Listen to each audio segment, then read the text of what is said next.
Nous avons parlé des 3 prières de Jésus dans l'évangile de Jean.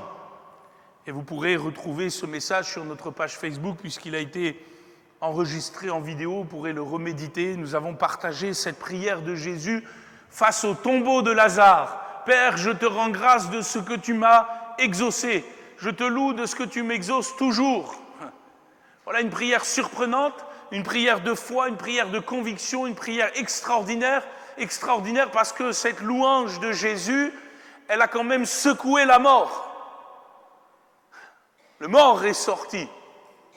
À la prière de Jésus et à la voix tonitruante du Maître, le mort est sorti.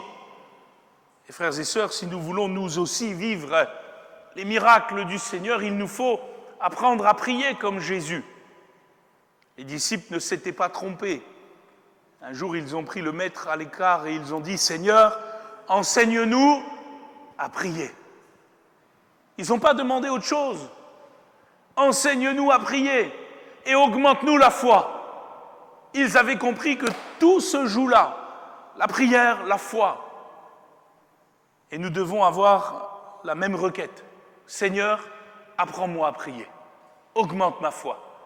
Dans Jean 12, nous avons partagé cette prière de Jésus 6 jours avant la Pâque, lorsqu'il a exprimé son trouble intérieur. « Maintenant mon âme est troublée, dira-t-il, et que te dirai-je, Père? Délivre-moi de cette heure.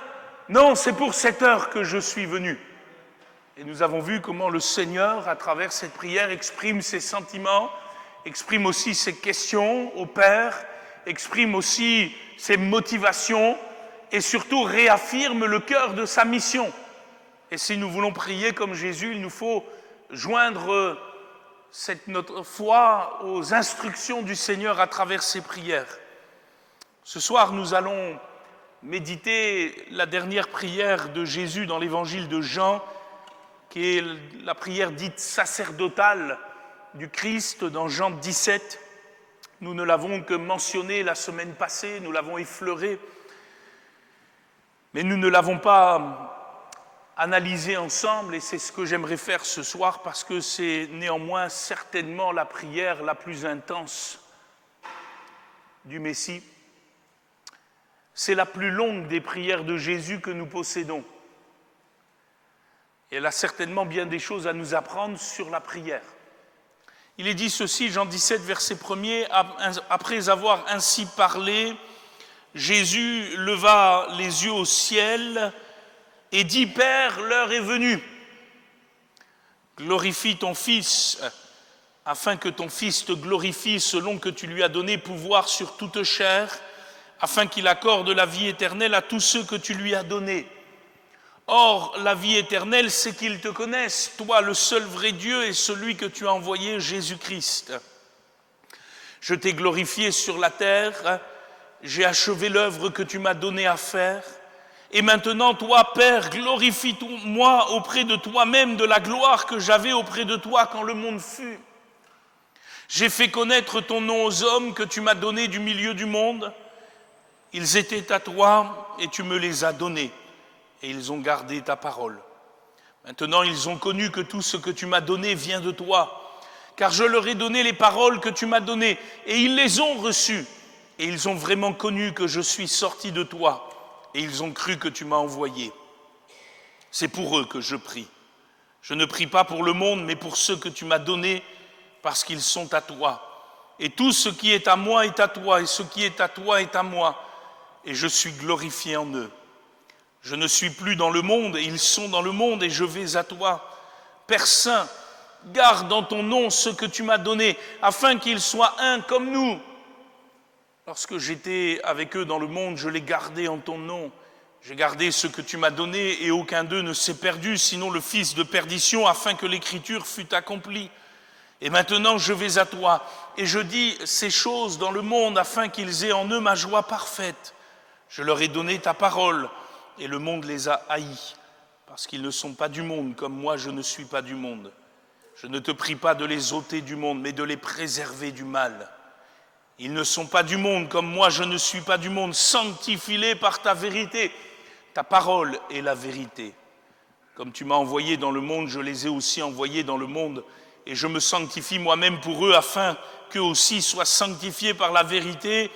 Ce n'est pas pour eux seulement que je prie, mais encore pour ceux qui croiront en moi par leur parole, afin que tous soient un, comme toi, Père, tu es en moi, et comme je suis en toi, afin qu'eux aussi soient un en nous, pour que le monde croie que tu m'as envoyé.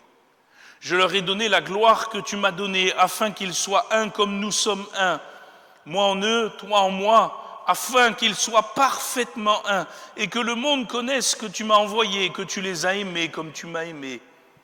Père, je veux que là où je suis, ceux que tu m'as donnés soient aussi avec moi, afin qu'ils voient ma gloire, la gloire que tu m'as donnée parce que tu m'as aimé avant la fondation du monde.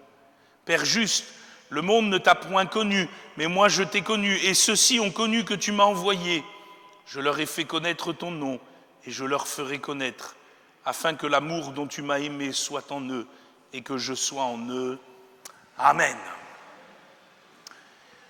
Comme vous vous en doutez, il y a beaucoup de choses à dire sur cette prière magistrale du Seigneur. Et peut-être soulignons d'abord son contexte. C'est la prière de la chambre haute. C'est la prière de la fin du repas, la veille de la crucifixion. Matthieu, Marc et Luc ne nous l'ont pas livré. Ils ont été silencieux sur cet épisode. Ils ont été conduits par le Saint-Esprit à nous livrer une autre prière de Jésus qui va advenir quelques heures après celle-ci, lorsque le front ensanglanté, dans l'agonie de Gethsémanée, il priera pour que, s'il est possible, cette coupe s'éloigne de lui. Jean, le 4e évangéliste de la Bible, lui, a été conduit par le Seigneur l'Esprit à nous livrer cette prière-là et à faire silence sur la prière de l'agonie. Il nous livre cette prière que le Seigneur va exprimer juste avant d'entrer dans le jardin de la douleur. Et c'est une prière qui est centrée sur des thèmes très forts. Jésus parle de la parole, il prie sur la vérité, sur la foi, sur la gloire de Dieu, sur le monde, sur les siens, sur la connaissance du Père.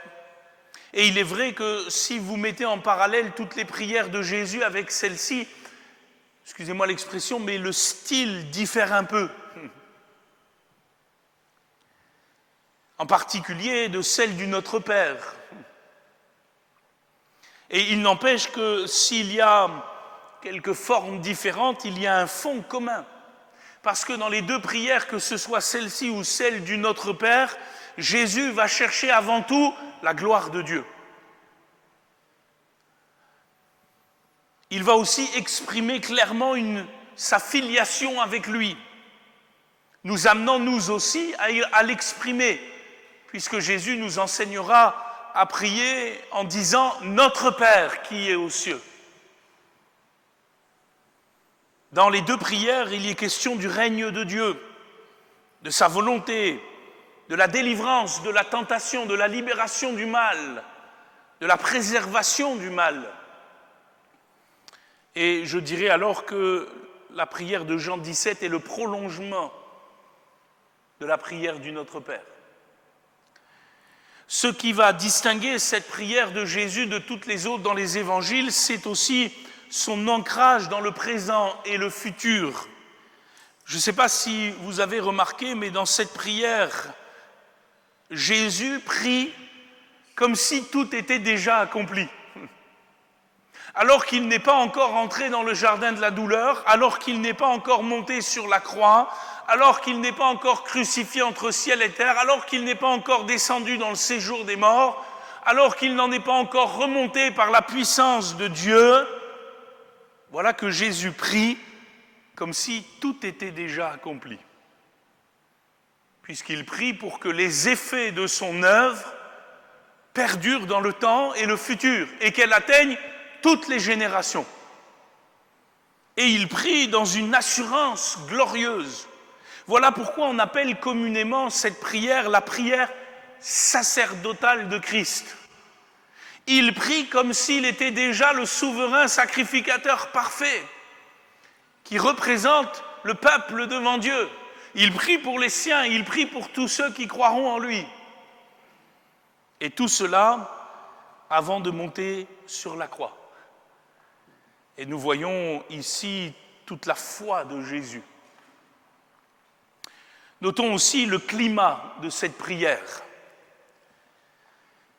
Elle surprend parce que lorsqu'on la compare à celle de l'agonie qui va subvenir quelques heures plus tard dans le jardin de Gethsémané, où Jésus va être triste jusqu'à la mort, ici, il semble, comme je viens de le dire, que Jésus prie avec une grande sérénité, avec une grande puissance d'esprit. Alors ce n'est pas de Jésus qui prie, c'est le même Seigneur. Mais à quelques heures d'intervalle, comme j'essayais de le partager la dernière fois avec vous, Jésus va prier dans la phase glorieuse de l'heure de Dieu, c'est Jean 17, mais il va prier quelques instants aussi plus tard dans l'heure plus sombre de l'heure de Dieu, qui est l'agonie de la croix. Et comme je le disais la dernière fois, lorsque nous vivons nous aussi les heures de Dieu, parce qu'il y a des heures de Dieu pour tout le monde, il y a souvent ces deux facettes. D'un côté, il y a des souffrances, des difficultés, des combats, un renoncement à soi-même, il faut porter sa croix, il faut mourir, il faut faire mourir la chair. Il y a quelques agonies, quelques troubles. Et puis de l'autre côté, il y a la puissance de l'Esprit de Dieu. Il y a l'affirmation de la grâce de Dieu, il y a la puissance du triomphe à venir, et nous le savons. Notons aussi dans ces points généraux de cette prière de Jean 17, la profondeur de la prière de Jésus. C'est profond comment Jésus prie là. Excusez-moi de le dire, je le dis souvent comme ça, mais il ne prie pas pour que Tata Yo-Yo retrouve son chapeau. Hein. Et je le dis avec un sourire. Hein. Prie pas pour que demain ses disciples soient tranquilles, bien installés dans un cocon doré. Il ne prie pas pour quelques broutilles de la vie. Il prie pour des choses essentielles, sérieuses, profondes, des choses éternelles, des choses qui vont changer le cours de la vie des hommes. Et frères et sœurs, il nous faut prier comme Jésus. Il nous faut apprendre à prier comme Jésus. Et pour apprendre à prier comme Jésus, il nous faut nous aussi apprendre à connaître la profondeur de l'amour de Dieu, à être profond dans nos réflexions, dans nos pensées, dans notre discernement, dans notre sérieux. Il nous faut prier avec un esprit de sagesse et de révélation. D'ailleurs, c'est ce que l'apôtre Paul demandait pour les Éphésiens. Vous vous en souvenez ? Je le lis pour vous. Il dira ceci, c'est pourquoi moi aussi, ayant entendu parler de votre foi au Seigneur Jésus et de votre charité pour tous les saints, je ne cesse de rendre grâce pour vous, faisant mention de vous dans mes prières, afin que le Dieu de notre Seigneur Jésus-Christ, le Père de gloire, vous donne un esprit de sagesse et de révélation.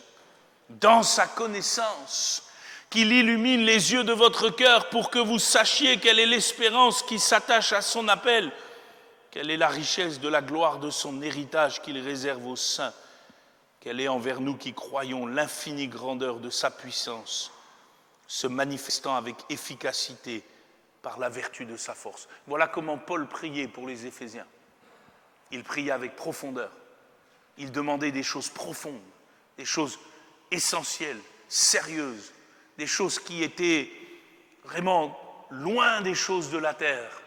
Priez pour les choses spirituelles. Et ne nous y trompons pas, ce sont les choses spirituelles qui changent les choses de la terre, et jamais l'inverse. Dans cette prière de Jésus, nous y voyons trois grandes parties. Des versets 1er au verset 5, Jésus va déjà prier pour lui-même. dans sa relation privilégiée avec le Père. Des versets 6 à 19, il va prier pour les disciples qui sont avec lui et ce qu'ils vont vivre dans le monde quand il va quitter cette terre. Et puis, des versets 20 à 26, il va prier pour tous ceux qui vont croire après eux, pour son Église et pour chacun des membres de son corps sur toute la surface de la terre, dans toutes les générations. Et je le dis, dans Jean 17, Jésus a déjà prié pour toi. Alléluia. Je suis dans Jean 17. Il a prié pour l'Église. Et celui qui a dit « Je bâtirai mon Église », il a prié pour l'Église. Voilà pourquoi les portes du séjour des morts ne prévaudront point contre l'Église. Nous allons parler de ces trois parties dans un instant, mais je note aussi que dans cette prière de Jésus, il y a 5 requêtes, 5 demandes. Au verset 1er, il va dire « Glorifie ton Fils », première demande. Au verset 11, il va dire « Garde en ton nom ce que tu m'as donné », deuxième requête. Troisième requête, repris au verset 17, « Sanctifie-les par ta vérité ». Au verset 21, il priera afin que tous soient un. Voilà les requêtes de Jésus. La gloire, la préservation, la sanctification, l'unité. Et puis au verset 24, il dira « Père, je veux que là où je suis, ce que tu m'as donné soit aussi avec moi, afin qu'ils voient ma gloire. La gloire que tu m'as donnée parce que tu m'as aimé avant la fondation du monde. » Et si nous pouvons dire que sur ces 5 requêtes, certaines sont déjà exaucées, Dieu a glorifié son Fils. Il lui a donné un nom qui est au-dessus de tout nom, afin qu'au nom de Jésus, tout genou fléchisse dans le ciel et sur la terre, et que toute langue confesse qu'il est Seigneur. Il a gardé, le Seigneur, ce que Jésus avait. Il a sanctifié son Église, et il la sanctifie encore. Il bâtit l'unité, il la préserve par son esprit. Néanmoins, la dernière requête est à venir. L'accomplissement de la dernière requête au verset 24 est à venir. Père, je veux que là où je suis, ce que tu m'as donné soit aussi. Un jour va venir, alléluia, où nous serons tous ceux qui croient, près du Seigneur. Et l'exaucement sera parfait de cette prière. Comme le dira quelqu'un, cette prière est donc à la fois intercession, confession et révélation. Et il y a tout cela dans cette prière. Confession parce qu'il proclame et atteste la gloire de Dieu. Intercession parce qu'il n'y prie pas pour lui-même seulement, mais pour nous tous. Et révélation parce qu'il met en lumière les enjeux et les défis les plus importants de cette vie. Et quelque part, j'aime à penser que Jean 17 anticipe la grande intercession de Jésus. Qu'est-ce que je veux dire par là? La Bible nous dit par au moins 4 références, Romains 8, 34, Hébreux 7, 25, Hébreux 9, 24 et 1 Jean 2, 1. Au moins 4 références bibliques nous disent qu'à l'heure où nous parlons, Jésus intercède pour nous. Néanmoins, nous ne savons pas ce que Jésus dit au Père à l'heure où nous parlons. Qu'est-ce qu'il prie le Seigneur? Nous ne le savons pas, c'est un mystère, mais j'aime à penser que Jésus prie comme dans Jean 17.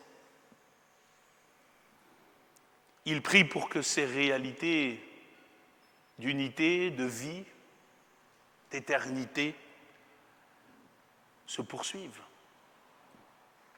Et cette prière de Jean 17 est donc importante parce qu'elle nous assoit dans le ciel.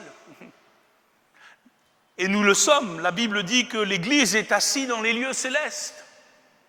Oh, vous êtes assis ici-bas, je le sais bien, sur une chaise, mais votre cœur, il doit être assis en Christ. Là où le Seigneur est exalté. Alors, comme nous l'avons noté, j'avance un peu dans cette prière, il y a déjà une première partie où le Seigneur va prier pour lui-même.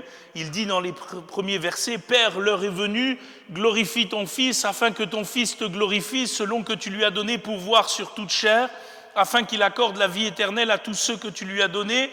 Or, la vie éternelle, c'est qu'ils te connaissent, toi le seul vrai Dieu, et celui que tu as envoyé, Jésus-Christ. Je t'ai glorifié sur la terre, j'ai achevé l'œuvre que tu m'as donnée à faire. Et maintenant, toi, Père, glorifie-moi auprès de toi-même de la gloire que j'avais auprès de toi avant que le monde fût. » Quand Jésus prie pour lui-même, il prie en fonction de la gloire de Dieu. C'est très intéressant, n'est-ce pas? Il demande à ce que le Père le glorifie. On pourrait dire que c'est quand même une sacrée prétention. Si nous ne comprenons pas que Jésus est Dieu, le Fils, nous avons du mal à comprendre cette expression de foi. Pourquoi? Parce qu'on sait, d'après l'Ancien Testament, que Dieu ne partage sa gloire avec personne. Elle lui est propre. Et ceux qui ont voulu toucher à sa gloire s'en sont brûlés les mains. Souvenez-vous d'Ouza, qui a voulu, par une main imprudente, retenir l'arche de l'Alliance. Il en a été terrassé. Oh, il n'a pas été le seul. Souvenez-vous du roi Osias qui a voulu entrer dans le lieu très saint pour offrir un sacrifice. Il en est sorti lépreux. La gloire de Dieu, elle est saisissante. Et pourtant, Jésus la demande, la réclame. Et ça nous permet de mieux comprendre de quoi Jésus s'est dépouillé dans son incarnation. Jésus ne s'est pas dépouillé de sa divinité. Il n'est pas devenu homme en perdant sa divinité. Dieu ne change pas. Si Jésus est Dieu, il était tout en tant Dieu sur la terre, tout en étant homme. Mais il a voilé sa gloire. Revêtant la chair, sa gloire a été comme voilée pour un temps. Il a revêtu le manteau misérable de l'humanité. Il a soumis ses prérogatives divines à la volonté de son Père qui est dans les cieux. Et ici, face à l'imminence de la croix, alors qu'il sait qu'il va devenir le parfait sacrifice tout en étant le souverain sacrificateur parfait, il demande déjà à ce que sa gloire lui soit restituée. Celle qu'il avait auprès du Père avant que le monde fût. Et comme je l'ai dit tout à l'heure, Dieu a exaucé cette prière puisque dans les Philippiens, Paul dira que puisqu'il s'est humilié jusqu'à la mort sur la croix, Dieu l'a souverainement élevé et l'a glorifié. Et quelque part, ça nous révèle un chemin, frères et sœurs, parce que maintenant que nous sommes appelés enfants de Dieu et que nous avons le privilège d'être rendus participants de la nature divine et de ce qu'une part de la gloire de Jésus est la nôtre, et ça c'est extraordinaire, c'est un privilège sans nom, nous avons le chemin de l'humilité et de l'obéissance qui nous est tracé. Parce que Jésus a vu sa gloire être restaurée pleinement après l'œuvre de la croix, parce qu'il s'est humilié jusqu'à la mort en se rendant obéissant. Il n'y a pas de gloire sans obéissance. Et Jésus nous l'apprend. D'ailleurs, l'apôtre Paul nous le disait, étant donc justifiés par la foi, nous avons la paix avec Dieu par notre Seigneur Jésus-Christ, à qui nous devons avoir eu par la foi accès à cette grâce dans laquelle nous demeurons fermes, et nous nous glorifions dans l'espérance de la gloire de Dieu.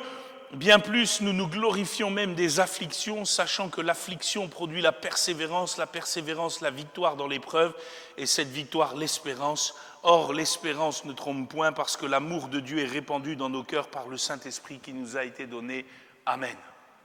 Frères et sœurs, nous avons parlé du Saint-Esprit dans ce temps de louange. La Bible dit que l'Esprit de Dieu est un esprit de gloire. Et l'Esprit de Dieu est donné à ceux qui lui obéissent. C'est ce qui est écrit. C'est ce qui est écrit. Et peut-être vivons-nous moins des choses de l'esprit, malheureusement parce qu'il y a peut-être trop de désobéissance.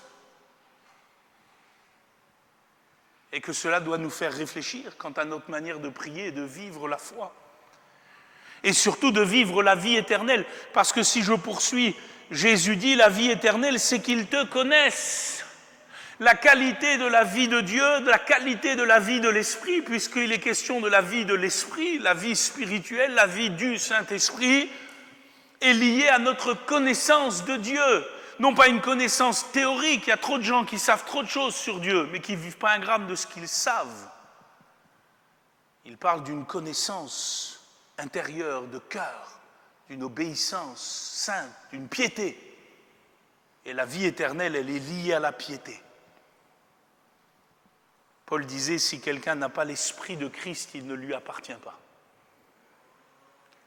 Alors nous comprenons dans cette première partie de la prière sacerdotale de Christ que toute la vie de la foi et de la piété se joue là, dans la communion avec le Père de gloire.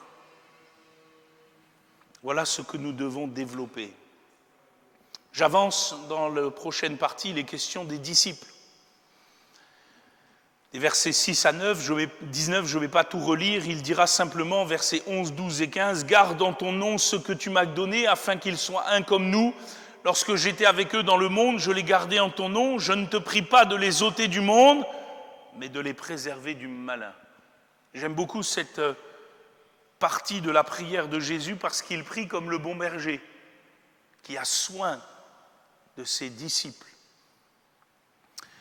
Il prie pour que le malin, le rusé, le loup, le mercenaire, le diable, le destructeur ne les touche pas, qu'ils soient gardés. Jésus prie dans une conscience totale de ce que ses disciples vont traverser après sa mort et sa résurrection, et comment le diable va s'acharner pour détruire l'Église. Et il prie pour qu'ils soient un, révélant à tous, à ses disciples en premier, mais à chacun de nous aussi, qu'il n'y a que l'unité comme rempart face au malin. Vous savez que la Bible appelle le malin le diviseur. Dès qu'il trouve une brèche de division, il va ravager, ruiner, détruire. Des églises locales ont volé en éclats à cause des divisions, par des gens qui n'ont pas compris cette vérité spirituelle que le diable est un diviseur.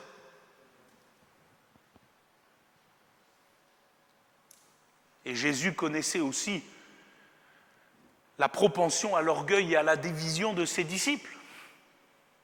Vous savez, il a quand même vécu 3 ans et demi avec eux, il savait que Pierre, Jacques, Jean, André et tous les autres se chamaillaient sans cesse pour savoir qui était le plus grand.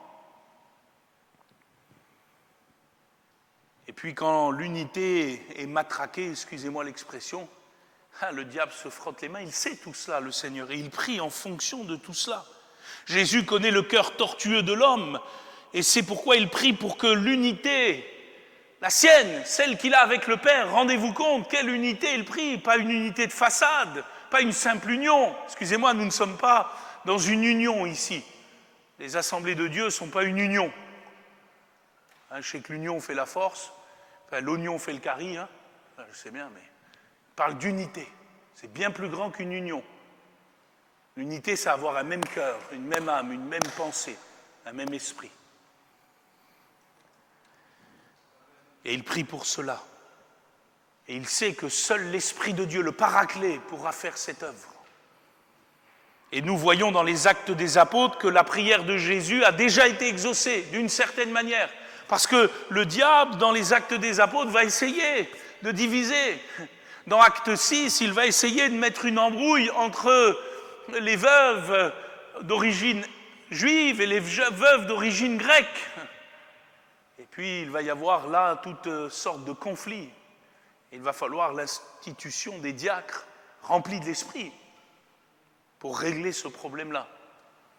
Dans Acte 15, il y avait un moment de flottement à cause des viandes sacrifiées aux idoles et puis des païens qui se convertissaient. Qu'est-ce qu'on va faire avec tout ça? Et puis, il y avait là des frères, entre guillemets, qui étaient opposés à d'autres. Et ça créait pas mal de tumulte. Il a fallu un Jacques rempli de l'esprit, avec un don de sagesse, pour poser bien les jalons sur ce que l'Église devait faire. Et ils ont conservé l'unité de l'esprit par le lien de la paix. Et je dirais, c'est à nous maintenant de le vivre. Vous vous souvenez que Jésus avait dit à Simon-Pierre, « Simon, Simon, Satan vous a réclamé pour vous cribler comme le froment. » Moi, j'ai parlé de ça dernièrement à nos frères, quand on passe sous les accusations du diable. Vous savez, le diable, il n'a pas peur de s'attaquer aux serviteurs de Dieu, de s'attaquer même à Pierre, à Paul, à Jacques, à Jean. Il va s'attaquer à chacun de nous, il veut nous cribler. Et si nous ne sommes pas unis dans l'esprit, il va en abattre quelques-uns. Et ça doit nous interpeller, nous inspirer pour prier pour chacun de nous, entre nous, mais aussi prier pour ceux qui nous entourent. Comment priez-vous pour l'Église? Comment est-ce que vous priez pour nous? Comment est-ce que vous priez pour les vôtres? Père, je ne te demande pas de les ôter du monde et de les préserver du mal. Préserver du malin. Il y a un combat spirituel. Je note aussi la joie que le Seigneur demande pour ses disciples. Verset 13, « Et maintenant je vais à toi, je dis ces choses dans le monde afin qu'ils aient en eux ma joie parfaite et aussi la sanctification. Sanctifie-les par ta vérité, ta parole est la vérité. » Il va falloir que les disciples travaillent sans cesse avec joie et qu'ils soient guidés par l'esprit de sainteté dans toute la vérité. Et frères et sœurs, cette prière de Jésus que les disciples ont vu s'accomplir dans leur vie, dans leur foi, dans leur ministère, nous devons nous aussi la vivre. Ils étaient chaque jour tous ensemble assidus au temple. Rendez-vous compte, chaque jour tous ensemble assidus au temple. Ils rompaient le pain dans les maisons. Ils prenaient leur nourriture avec joie et simplicité de cœur, louant Dieu, trouvant grâce auprès de tout le peuple. Et le Seigneur ajoutait chaque jour à l'Église ceux qui étaient sauvés. C'est beau ça. Amen. Ils vivaient l'unité, la joie, la sainteté, chaque jour. Et donc chaque jour, le Seigneur ajoutait à l'Église. Et nous avons certainement notre part à vivre dans tout cela. Ce qui m'amène à partager quelques instants, et je vais être très court sur ce que le Seigneur prie pour nous. Il a prié pour lui en fonction de la gloire qui est la sienne, il a prié pour les disciples en fonction de l'œuvre de Dieu à venir, et il va prier au verset 20 pour tous ceux qui croiront en lui. C'est toi, c'est moi, c'est nous. C'est chaque croyant sur la surface de la terre depuis que le Seigneur est monté au ciel et jusqu'à ce qu'il revienne. Nous sommes tous englobés. Et je remarque une chose, c'est qu'il prie pour nous de la même manière qu'il a prié pour ses disciples. Alléluia. Je ne suis pas un disciple de seconde zone. La Bible dit que j'ai reçu une foi du même prix que les premiers chrétiens. Amen. Et oui. Et c'est notable. Ce n'est pas pour eux seulement que je prie, mais encore pour ceux qui croiront en moi. Jésus fait de nous des disciples à part entière dans sa prière. Je suis un disciple de Jésus. J'ai la même foi que celle que Pierre a reçue, que Paul a reçue, que Tite a reçue, que Timothée a reçue, qu'Épaphras a reçue, qu'Épaphrodite a reçue, qu'André a reçue, que Phébé a reçue, que tous ces chrétiens ont reçu. La question, c'est qu'est-ce que j'en fais de cette foi-là?